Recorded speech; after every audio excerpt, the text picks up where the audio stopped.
মুহাম্মদুর রাসূলুল্লাহ সাল্লাল্লাহু আলাইহি ওয়াসাল্লামকে একজন জিজ্ঞেস করেছেন, হুজুর আপনি নবী হইলেন কবে? রাসূল বলেছেন, কুনতু নাবিয়্যান ওয়াল আদামু বাইনাল মা'i ওয়াত তিন। আমি তখনও নবী ছিলাম যখন আদম আলাইহিস সালাম পানি আর মাটিতে মিশ্রিত অবস্থায় ছিল।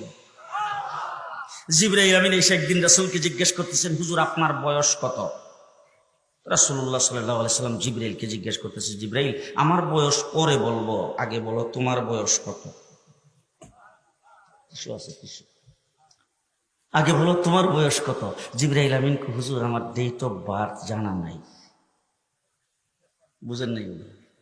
ডেট অফ বার্থ আমার জানা নাই, তবে একটা ঘটনা যদি আপনার কাছে বলি, এটা দিয়ে হিসাব করে আপনি আমার বয়স কত এটা বের করতে পারবেন।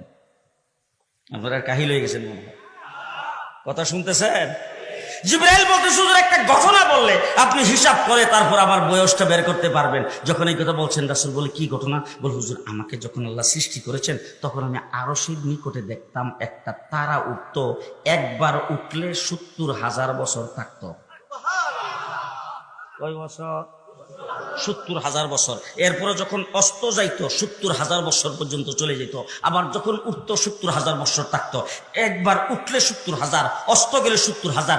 এইভাবে তারাটা উঠতে আর অস্ত যাইতে আমি ৭২,০০০ বার দেখছি।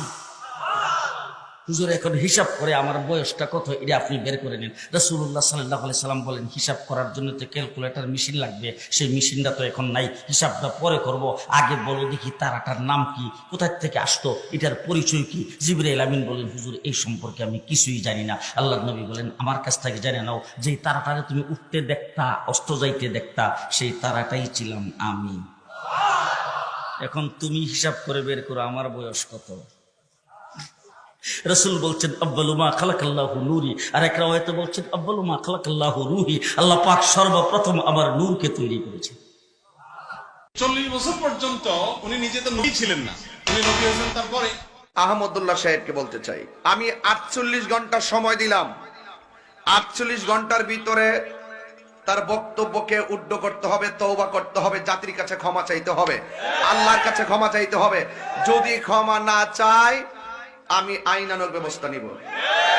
এটা পরিষ্কার কথা, আর আমি যেটা বলি সেটাই করি।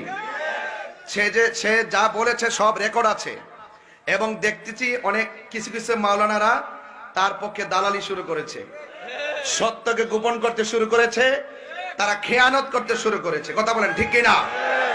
যখন আদমের অস্তিত্ব নাই, মাটির অস্তিত্ব নাই, পানির অস্তিত্ব নাই, তখনই আমার নবী নবী ছিলেন, নবী হয়েছিলেন, দুনিয়াতে এসেছেন, নবী হয়ে এসেছেন। নবীর পরে আর কোন নবী আসবে কিয়ামত পর্যন্ত আমার নবীর নবুয়তের ঝান্ডা উঠতেই থাকবে। কথা কোন ঠিক কিনা? দুনিয়াতে সৃষ্টির আগেই আগুন, পানি, লৌহ কলম, আরশ, কুরসি, ফেরেশতা, চন্দ্র, সূর্য যা কিছু আছে সব নবী, সব পয়গম্বর, সব রাসূল, সব মানুষ সৃষ্টি হওয়ার আগেই নবী হিসেবে ছিল। দুনিয়াতে এসেছেন, নবী হিসেবে এসেছেন,